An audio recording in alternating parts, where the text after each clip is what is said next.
Kapatid, meron bang perks pag tayo ay sumusunod sa ating Panginoon? Meron ba tayong makukuha?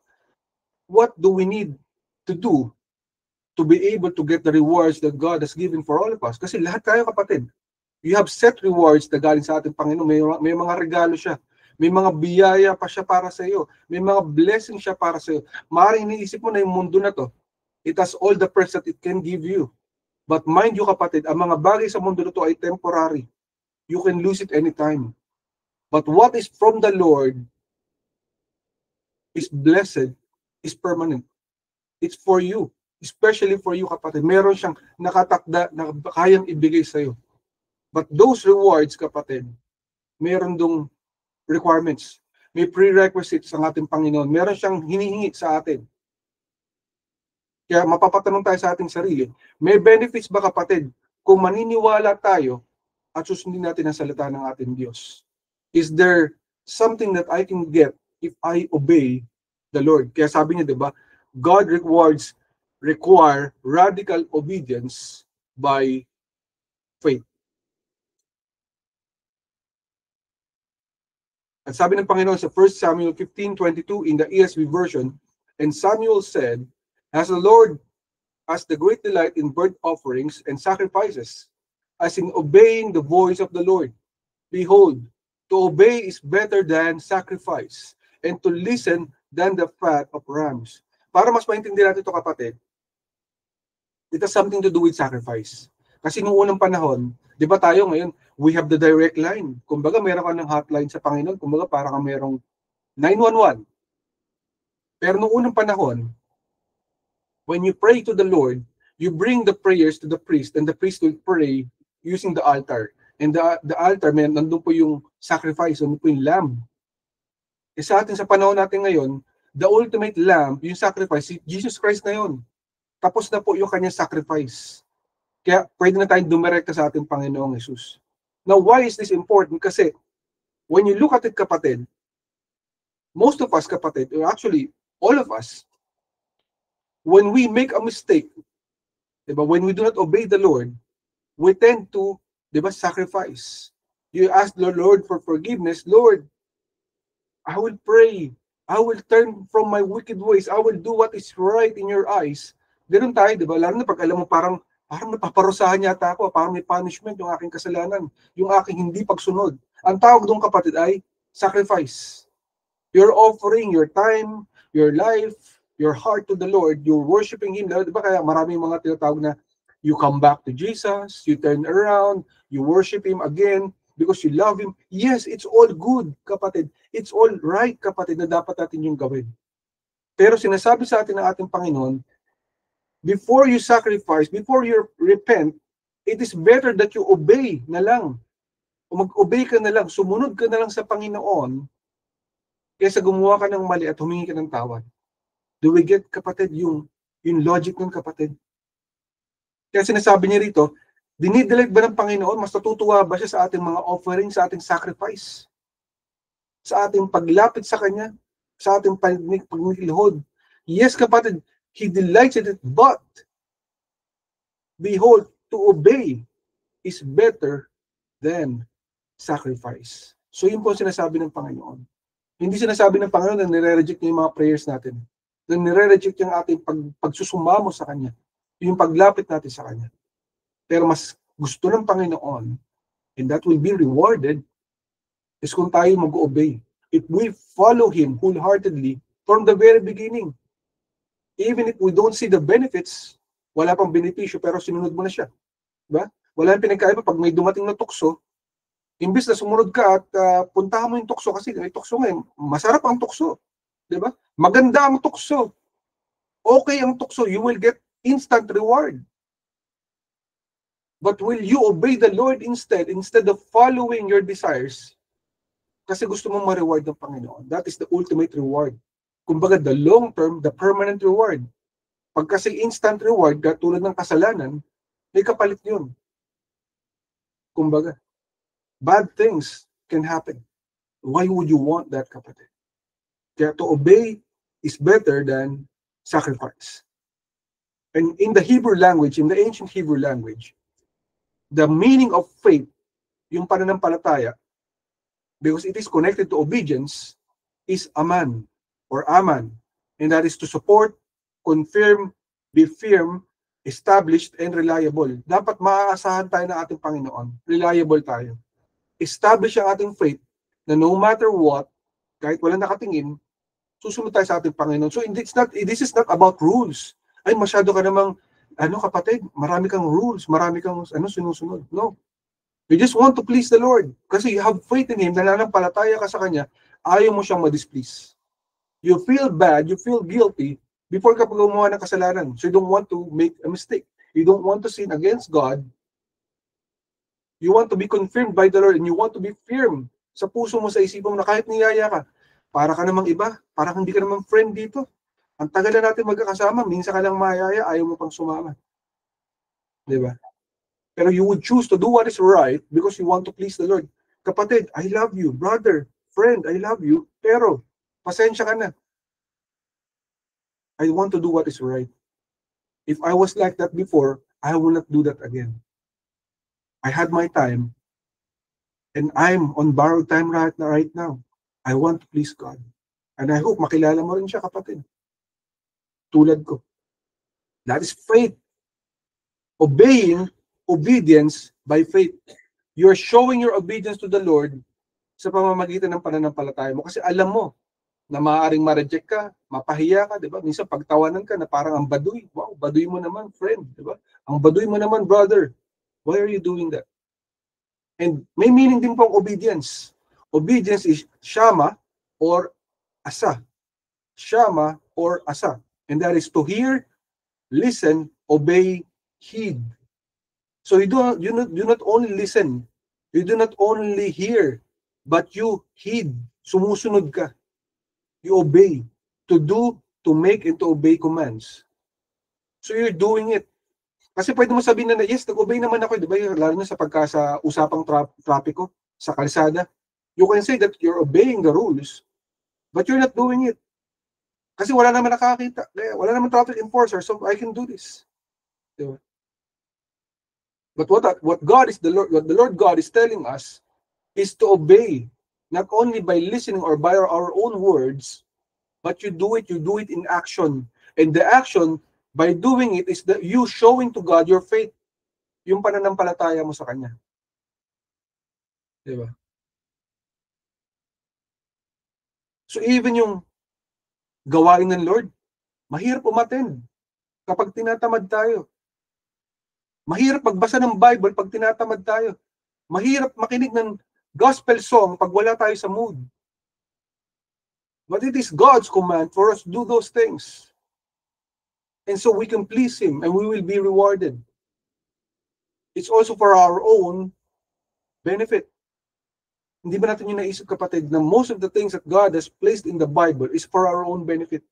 Para hindi tayo mapapahamak. Kasi lahat ng meron doon na galing sa Panginoon ay the best things in the world that we can get. The best na payo, the best inspiration, the best encouragement, the best wisdom, kumpara sa lahat ng pwede natin makuha kung saan-saan man. Wala yung kapalit, kapatid. And the Lord has already made that love letter for us. The Bible is God's last love letter for us. Kaya importante. Kaya dapat maintindihan natin yung kapatid. Na hindi natin dapat ipagsawalang bahala kung ano yung binibigay sa atin ng ating Panginoon.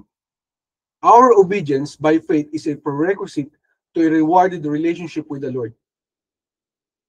Wala yung pinagkaiba sa buhay mag-asawa. Diba?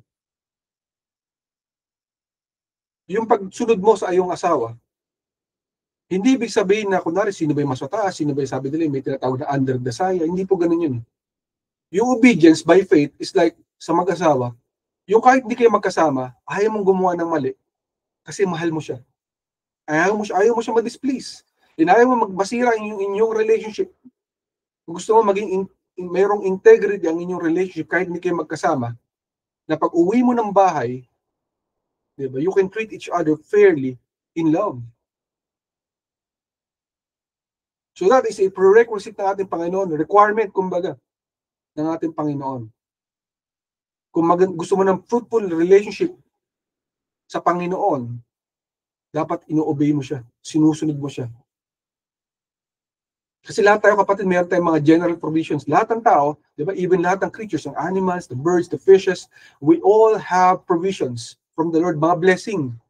Pero hindi po yun yung reward ng Panginoon. If you want to get the special rewards from God, the divine rewards from the Lord, there is that radical obedience na hinihiling ng Panginoon sa atin. Sometimes, you will get instruction from the Lord, maybe from the Bible, or maybe from your pastor, maybe from a brother or sister in Christ, na parang pinapayuhan ka na gawin ito, na parang, why? Parang imposible. It's hard to follow, but it sounds right. It's just hard to follow. Because God's rewards, divine rewards, require radical obedience. And that is the evidence of your faith. Ang imposible, parang pag hindi dapat. Diba? So when we look at it, one of the best examples here is Abraham, kapatid, na binigay sa atin natin Panginoon. Hindi alam ni Abraham kung saan siya dadalhin ng ating Lord. Pero when God called him, go to this place, he obeyed by faith. Kaya hindi niya alam kung saan siya pupunta, kung ano mangyayari doon, meron ba siyang dadatnan doon. Kasi settled down na siya. Okay na ang buhay niya sa Paran. And then the Lord told him to go to this place, technically the Israel or the promised land, to go to Canaan or Canaan. Go to this place that I have told you, and it will be your promised land.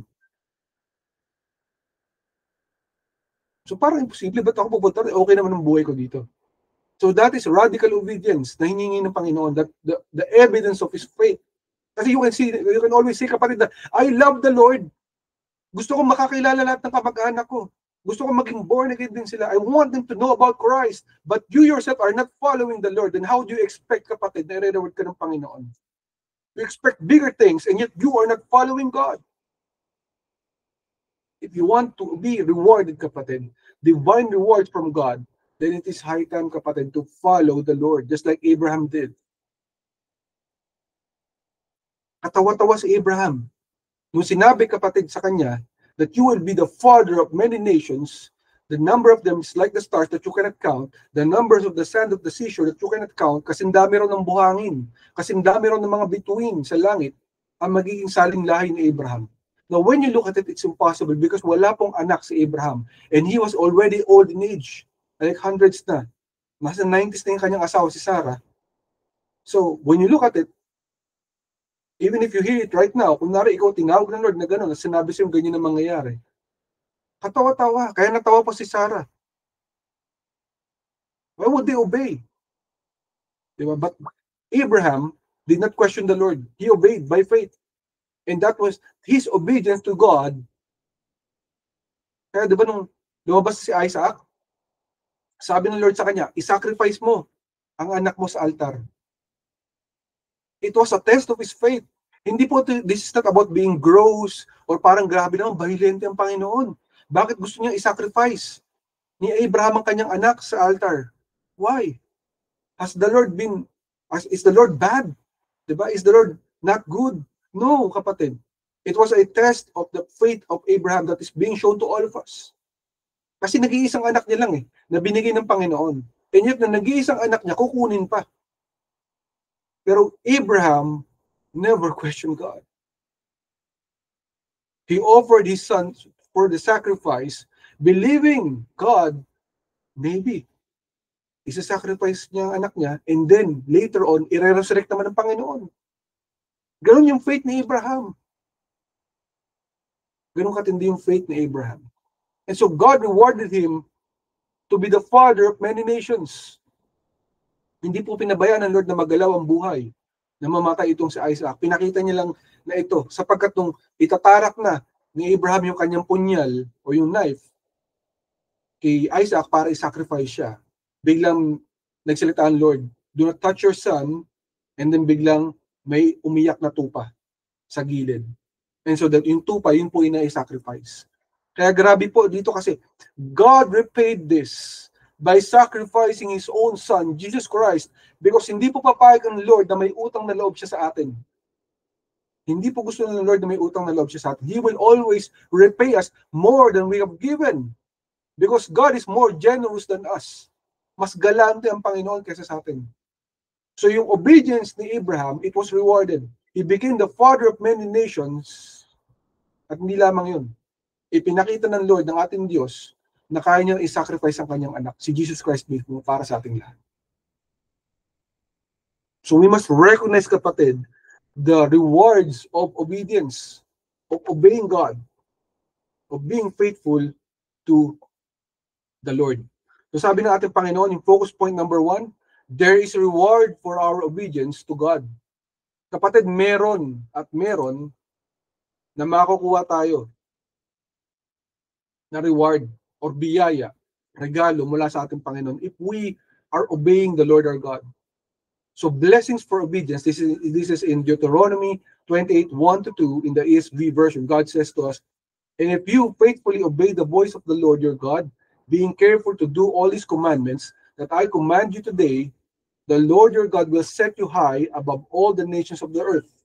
And all these blessings shall come upon you and overtake you, if you obey the voice of the Lord your God. So malinaw po, kapatid, na hinaharap sa atin ng ating Panginoon yung pag-obey natin sa Kanya. Sa Kanyang mga ibinigay sa atin na mga salita.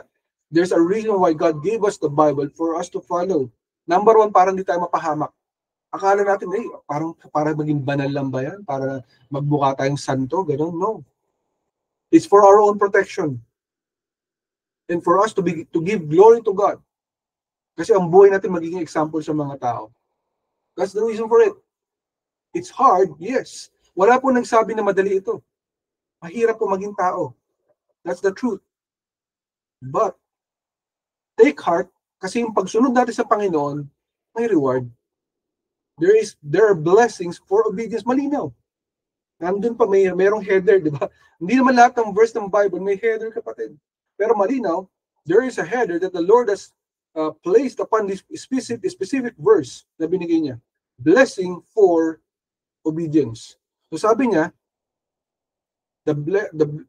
He will set you up high above all the nations. Ibig sabihin, itataas ka niya. And all these blessings shall come upon you. Kung gusto mo ng blessings, gusto mo ng reward, ito na dapat yun. Gawin mo na dapat, sundin mo ang ating Panginoon, and it will overtake you so sobra. So sobra yung blessings if you obey the voice of your God. Kung susundin mo ang salita ng ating Panginoon. Kaya kapatid, napakaganda na ito. Diba? Sayang naman kung hindi natin susundin ang ating Panginoon. Sayang naman kung hindi natin gagawin ang salita ng ating Diyos sa ating buhay. Kaya kapatid, hindi po yan advice ng ating Panginoon. Binibigyan tayo ng kapatid ng ating Panginoon ng salitang buhay. If you want to be rewarded, if you want to be blessed, this is the secret. Diba lahat tayo gusto natin secret recipe? Gusto mo ng secret, kumbaga sa games, may mga secret tips, may mga secret level, diba, secret boost. But in here, the Lord is telling us, this is your secret. The secret recipe for your success. If you want to be blessed, then obey me. And you will see it by your own eyes. There is a reward for your obedience to God, kapatid. Kaya di ba nung sinabi ng Lord tungkol kay Noah, napakaganda po ng story ni Noah during the Great Flood. Ito po yung kilala natin bilang character sa Bible, one of the fathers in the Bible that God used, si Noah. And sabi ng Panginoon sa kanya, Noah followed everything God told him to do. Followed everything. Ibig sabihin kahit isang piraso, wala pong hindi sinunod or dinisobey, ito pong si Noah. He followed God to the letter in everything. And mind you, kapatid, 120 years yun na pinagawa sa kanya ng Lord yung arko, the Ark of Noah. Kung saan nilagay po nila yung mga animals during the Great Flood, di ba? 120 years or more, sabi nila kasi it's an estimate. How hard could it be to follow the Lord? Diba? And surely, grabe po yung mga tao, yung mga kritiko niya kasi pinatayo sa kanya sa may tuktok ng bundok. Eh wala pa namang ulan during that time. It has never rained during that time, kapatid, para sa kaalaman natin. Before the time of Noah, there was no rain. And when it came, isa po talagang kagila-gilalas na spectacle sa mga tao ito.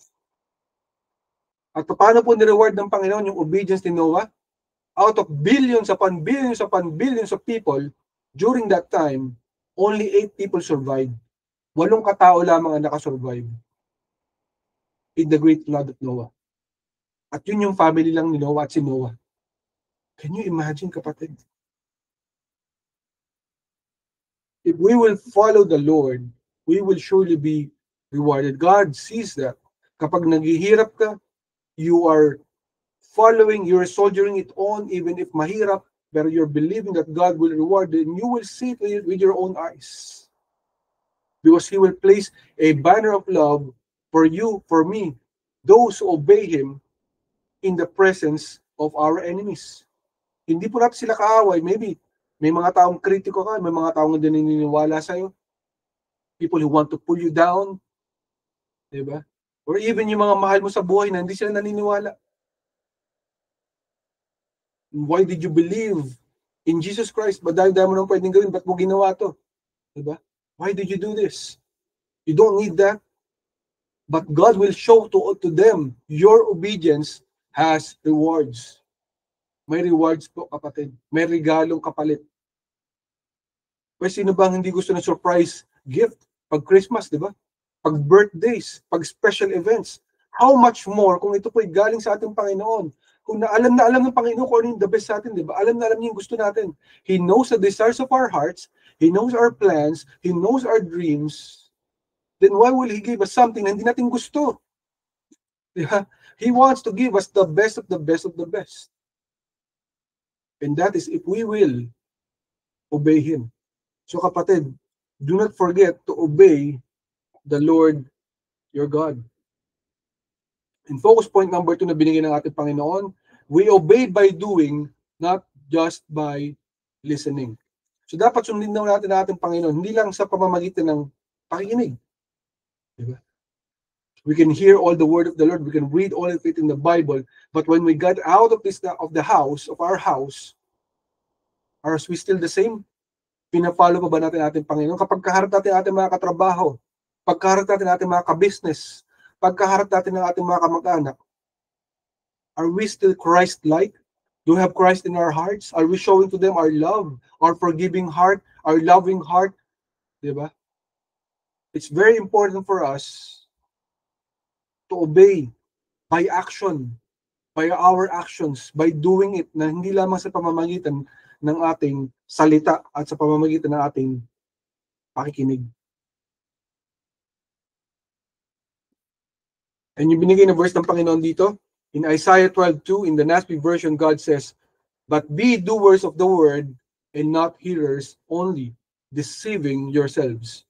Kasi alam ng Panginoon, ang niloloko lamang natin, the one that we are deceiving, if we are just listening and we are not doing it, is ourselves. We cannot deceive the Lord.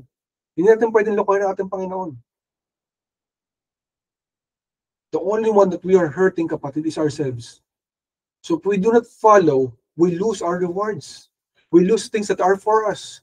Nanilatag na ng ating Panginoon, hindi mo naintindihan, kapatid, napakarami mong regalo sa Panginoon. May mga nagkaroon nga natin tawag na near-death experience. Yung iba nagkaroon ng heaven encounter, that they went to heaven, then they went back. They said na yung mga regalo ng Panginoon, sobrang lalaking, kumbaga, mga filing cabinet. Ang dami nakalagay sa index card, sobrang dami, sa isang tao lamang, nang walang sapat na nalalagyan. But most of those rewards are not being received by the people because of disobedience. Because they do not show their love for the Lord by obeying God. Because this, kapatid, the best way to show your obedience to God, your love to God, is by obeying Him. Di ba ganoon din sa mga magulang? You feel na pag dinisrespect ka ng iyong anak, pag dinisobey ka ng iyong anak, na parang hindi ka niya mahal. This is how you feel it. Pag hindi ka niya nirespeto, you feel na you're not loved. How much more si Lord? He can see everything that we are doing. He knows. 24/7, you cannot hide from the Lord. Wala kang pwedeng itago sa ating Panginoon. Kaya po si Daniel, even in the face of death threat, kasi meron pong nanakot sa kanya. At gustong pabagsakin si Daniel o si Daniel in the Bible. And yet he followed the Lord. Instead of just following them, he just followed the Lord. It doesn't matter. Sabi kasi, bawal manalangin sa kahit sinong Diyos for these many days. If you pray to any God, you will be put to death. mamamatay ka. So you cannot pray to any god unless you pray to the king, na nagtayo sila ng estatwa ng king to worship the king, yung hari, para tambahin yung hari. And so he cannot do that. What he did is, instead of doing that, he obeyed the Lord. He prayed 3 times a day. 3 times a day, 3 beses sa isang araw, nanalangin si Daniel. Hindi sinunod yung utos. Hindi sinunod yung utos ng ating Panginoon. He made an action to show kung gaano yung sinusunod ng ating Diyos. So, ano po nangyari doon? Itinapon siya sa balon na may mga leon, may mga lions. He was thrown to the den of lions to die, to be killed, to be murdered, or to be massacred as punishment for not obeying the words of the king. And yet, Daniel still obeyed God. He did not deny the Lord. He did not curse God. He did not blame the Lord. Instead, he stayed silent, praying to God, even in the face of the lions. Kaya po yung Panginoon, itiniko po, sinarado, the Lord closed the mouth of the lions and showed the reward ni Daniel. Sapagkat iniahon si Daniel mula sa den of lions, and then ito doon yung mga kritiko niya, yung mga nagplano, yung mga nag-scheme na hindi maganda para siya mapahamak, itinapon sila doon, sila po'y kinain ng mga leon. But Daniel was rewarded for his obedience. Kaya kapatid, dapat ating tandaan, we fulfill our faith. You say that you are a born-again Christian, you say that you have faith sa ating Panginoon, then do it by your action. Because faith without action is dead. Again, faith without action is dead. Our obedience to God by faith will honor Him. Tandaan natin yan. It's important for us to do that. Because we follow the Lord by faith and by doing it, by acting on it, and we will be rewarded.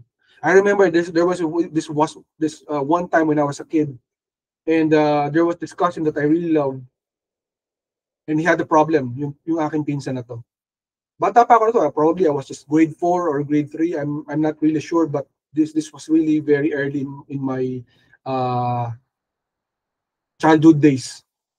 And ito pong pinsan ko na to, medyo makulit at matigas ang ulo. Napalo po siya, napagalitan siya ng matindi ng aming, hindi ko alam siya, tito ko, tita ko, basta napalo po siya. At dahil po doon, lumayas po siya ng bahay. And I cannot stay still kasi mahal ko tong pinsan ko na to. So hinanap ko siya sa buong compound namin. This was in Quezon City when I was a kid. And we cannot find him. No one can find him.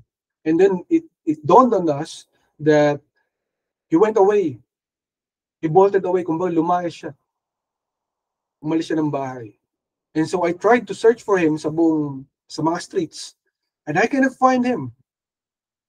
And as I was trying to find him, I was crying somehow kasi mahal ko yung pinsan ko na yan. And the Lord spoke to me as a kid. And I heard the voice of the Lord.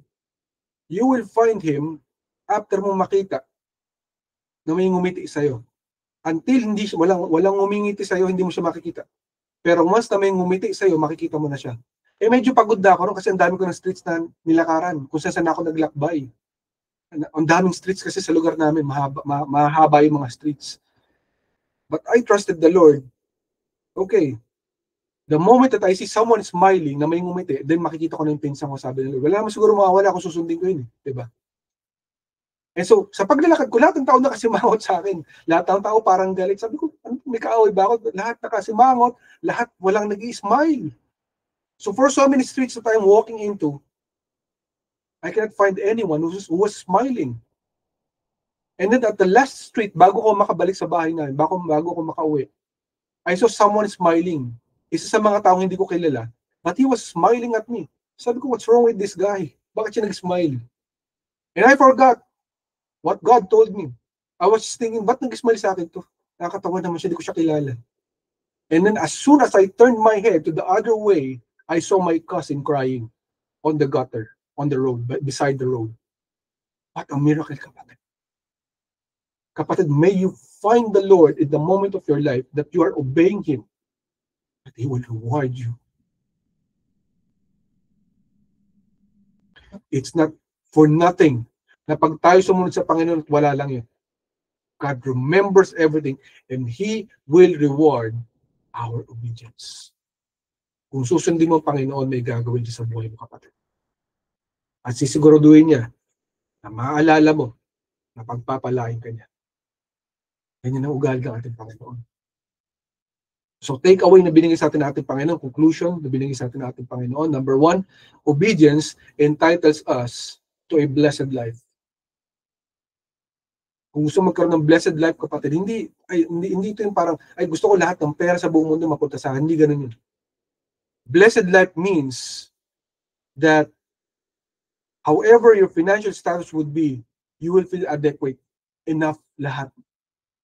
Because you can have all the money in the world, you can have all the riches in the world, and you will feel inadequate. Nakulang pa rin. Kaya ang daming taong mayayaman, nagpapakamatay. Because they don't have the blessings, the blessed life from Jesus Christ. Because you will be contented if you have God in your life. No matter kung gaano kalaki, gaano karami. Hindi po sinasabi ng Lord dito na hindi ka gustong pagpalain financially. That's not true. God wants to reward you blessed life, a blessed life. Yes, financially, health-wise, financially, your dreams He wants to achieve, for you to achieve. But a blessed life means that you are contented, you are satisfied, you have enough. You have more than you can ever imagine. And that entitles you if you obey the Lord. Pangalawa, presence of God is upon those who obey. So parang feeling mo minsan walang presensya ang Panginoon sa buhay mo. Maybe you can ask yourself, kapatid, are you still following God? You want to try baka makuha ko to sa mga medicine, baka makuha ko to sa mga kaibigan ko, baka makuha ko to sa games, baka makuha ko to sa mga pocketbooks. You can look for so many ways, pero walang katulad, kapatid, walang kapalit at walang kaparehas ang presence of the Lord. The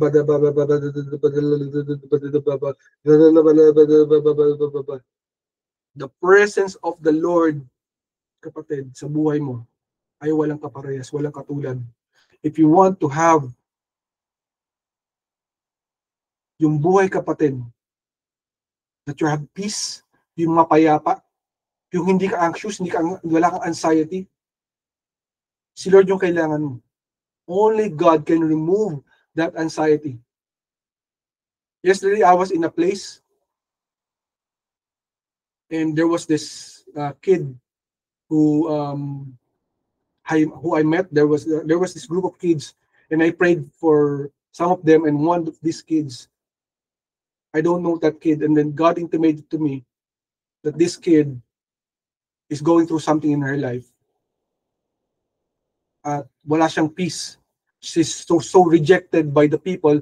She's so anxious. She feels so exhausted every day. She doesn't have strength. Pero sabi ko sa kanya, if you come to know Jesus today, you will have peace. God will give you peace. Bibigyan ka ng kapayapaan ng ating Panginoon. And you will see it with your own eyes.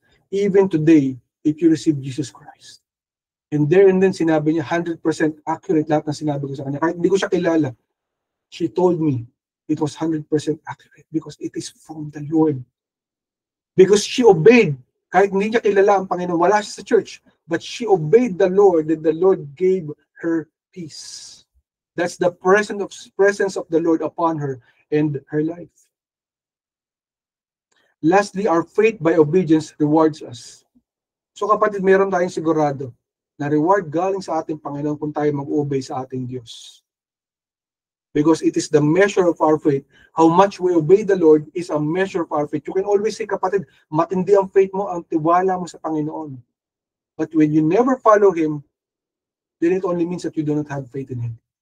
Hindi mo siya pinagtitubala. Mas pinagtitubala mo yung sariling effort, ang iyong sarili, diba, ang circumstances ng iyong buhay, ang iyong swerte. Kapatid, walang swerte. You only have things in your life because it is from the Lord. Do not allow it na kunin ng Panginoon yung mga bagay na binigay niya sa iyo until you follow Him. Follow Him now before it's too late. Obey Him while He is still there for you. Do not let him abandon you, kapatid. In Deuteronomy 5:33, in the NET version, God says to us, walk just as he commanded you so that you may live, that it may go well with you, and that you may live long in the land you are going to possess. So gusto tayong bigyan ng Lord ng long life. Gusto tayong ng Lord na maging well ang buhay natin, very well ang buhay natin. At hindi lamang po yun, kung saan tayo nakatira, kung saan tayo nakatira, He wants us to possess it. Yung business na to possess it. Yung trabaho na mapunta sa atin. Di ba yung hinahangad mong trabaho? Yung hinahangad mong degree? Whatever it is that you're dreaming of, God wants to give it to you to fulfill your dreams. Yes, the Lord wants to fulfill your dreams. Again, kapatid, the Lord wants to fulfill your dreams and desires. But, sabi niya, walk just as He commanded you, obey. Kapatid, walk just as He commanded you. So you have to obey the Lord. Yung commands niya, sundin natin. Sundin natin ang salita ng ating Panginoon. That's very important. We want to have long lives, that we possess the territories. Kaya si Jabez, di ba si Jabez, we prayed, Lord, that you will bless me indeed, that you will enlarge my territories, that you keep me, deliver me from the evil one, that your hand will be upon me, that I will not be a cause of pain to anyone else or even to myself. So, kapatid, napakaganda po ng prayer na yun, ng prayer of Jabez. We want to have something in our lives. We want to have the blessed life. Then, we follow the Lord. In John 14:21, in the New King James Version, God says, He who has my commandments and keeps them, it is he who loves me. And he who loves me will be loved by my Father. And I will love him and manifest myself to him. So yung presensya ng Panginoon, God will manifest Himself in your life if you are following Him. If you follow His command, yes. Sabi may nakakatawa na kanta, di ba? Yung gusto kong bumait pero di ko magawa. But technically, this is actually from the Lord. If you really want to be blessed, kapatid, you want to have God's presence in your life, na alam mo, kasama mo ang ating Diyos, dapat mo sundin ang kanyang mga utos. Dapat mong gawin ang kanyang mga sinasabi. And then He will definitely reward you. At paano, kapatid?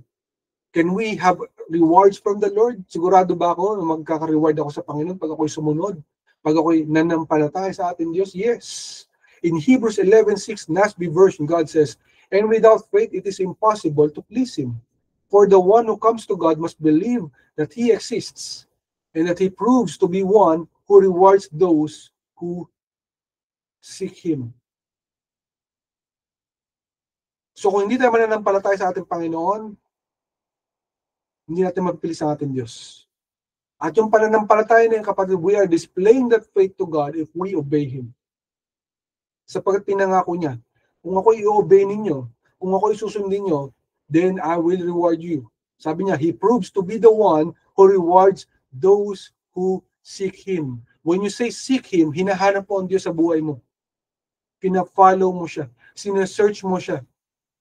Hindi mo lang sinesearch sa Facebook kung sino yung gusto mong i-search. Sinesearch mo sa TikTok kung sino yung gusto mong i-search. Kundi sinesearch mo ang ating Panginoon sa iyong buhay. Because if you do not do that, then you are not obeying the Lord. That is God's take for all of us, kapatid. Mahirap sumunod, kapatid. Wala po nagsabing madali. Pero kapatid, surely there's a great reward. Tulad ng mga bata. Minsan mahirap sumunod sa kanila. Kaya di ba nauso yung sinasalitang emotional quotient? Yung mga bata nilagay sila sa may tabi ng isang lamesa na purong-puno ng mga candy. Sinabihan sa kanila, huwag nilang kakainin yan. Pero may mga batang hindi nakapagpigil. Binalatan na yung candy, kinuha nila, kinain nila. Masarap matamis. Pero may mga batang hindi kinain. And then later on, they were given better reward. They were given toys as reward dahil hindi nila kinain yung candy. Mas mataas ang kanilang emotional quotient. Kapatid, yes, there will be instant rewards. Mabilis, makukuha mo kung anong gusto mong gawin pagka ginawa mo mali. But there is also greater and divine rewards permanent rewards, eternal rewards, not only here but also in heaven sa ating Panginoon. Kapatid, naghihintay ang korona mo, naghihintay ang palasyo mo sa kalangitan. Hindi ang pagpapala mo, hindi lamang dito sa lupa. Sapagkat ang buhay natin sa lupa ay katiting kumpara sa buhay natin sa langit, kapatid. Your great reward also is in heaven. So walking in faith means doing by obedience. There is a sure reward for those who stay faithful. So kapatid, dapat natin sundin ang ating Panginoon ng buong puso, isip at kaluluwa. Because if we obey the Lord, we will have strength and joy. Minsan naisip mo parang wala na akong kasiyahan, wala na akong kagalakan sa buhay ko. Then the Lord, if you follow Him, He will be joyful at you. Because sabi ng Panginoon, the Lord, for the joy of the Lord is our strength. And if we do what is right in His eyes, He will be joyful to us. Magiging masaya ang ating Panginoon sa atin. Kung baga, ngingitian nyo tayo, pag gumiti ang Panginoon sa atin, then our rewards are coming.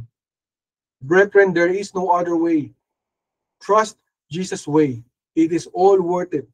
And your reward is sure. Huwag na tayo maghanap na iba pang paraan, kapatid. Unahin natin ang paraan ng ating Panginoon. Kasi sabi niyo, di ba? Seek ye first the kingdom of God and His righteousness, and all these things shall be added unto you. So malinaw doon, kung una natin ang ating Panginoon, lahat ng mga bagay na i-add niya sa atin in accordance to His will and His grace. Though sometimes it is impossible for us to obey, we will walk by faith and not by sight. There are times that we cannot see what we are going to. Hindi natin alam kung anong sinusunod natin sa ating Panginoon. Pero if we follow Him, then hindi niya tayo pababayaan. You have to fix your eyes on Jesus and you will get your great reward from God. Kasi madali tayo maligaw. Pero kung ang puso mo, ang isip mo, ang mata mo, ang kaluluwa mo nakafocus kay Jesus, whatever happens, maligaw ka man, babalik at babalik ka sa direksyon na tama. Kasi i-guide ka ng Panginoon. Hindi ka niya iiwan, hindi pababayaan man, sinabi niya. And may we be the light for those who follow us, leaving footprints for them to be redirected to God. Minsan, akala natin ang buhay natin para sa atin lamang. Pero hindi natin alam, marami pa nakatingin sa atin. Minsan yung anak natin, sinusundan pala tayo. Kaya magtataka, bakit magkaganyan ka anak? Ang hindi mo alam, ikaw pala yung mismong promotor ng kalokohan. Yung hindi mo alam, ikaw pala yung mismong dahilan kaya sila nagkaganon. Now, if you want to be a great example to them, to leave footprints ng tama, ng righteousness sa buhay nila, at makita rin nila ang ating Panginoon, then be an example. Be an example to all of them. May they find us faithful in a world that has forgotten the Lord. May the Lord find us faithful and may these people find us faithful. Na makita na tunay na nanampalataya tayo sa ating Panginoon. Kahit hindi madali, minsan mahirap. Diba? Naniniwala tayo na nanampalataya pa rin tayo. Trustworthy pa rin tayo. Loyal pa rin tayo sa ating Panginoon. Hindi ba natin kayang gawin? We cannot do it. God will sustain us by His grace. So you ask God for grace. Diba? You ask the Lord for grace. Ng grasya para makayanan mo. So today, kapatid, ang challenge sa ating Panginoon, decide today to follow Jesus, and this will be the best decision that you will ever make in your life. Hindi ka nagkakamali kung susunod ka sa ating Panginoon. It's the best decision that you can make in your life. To follow Him, to obey Him, is the best decision that you can make in your life. Do not ever turn back, kapatid. Huwag ka nang bumalik. Sapagkat ang reward mo galing sa Panginoon is before you. The rewards from the Lord is before you. So kapatid, God's rewards require radical obedience by faith. Pag sinabi mong radical, this is out of the box. These are steps na parang hindi mo kayang isipin, na hindi mo kayang ipaliwanag, at parang imposible minsan, no? Parang delikado. But if we follow the Lord, surely there is a great reward for all of us. And that is us showing our faith to Him by obeying Him. Even if it doesn't make sense. Even if it doesn't make sense. Ako po, I've had this desire in my heart to speak in tongues for so many years, actually for decades. And I didn't know when will the Lord God answer. But the instruction of the Lord is to follow Him, to obey Him. And so I listened. I humbled myself to the Lord. And right now, I can speak in tongues. Kapatid, marami naka-install para sa'yo sa buhay mo. If you'll only follow and listen to the Lord and obey Him by your actions. Do not only obey Him by the letter or by the Bible, but obey Him by your actions. And your rewards is before you. They're coming. They are coming for you if you obey Him. God has the best in store for you, and the best is yet to come.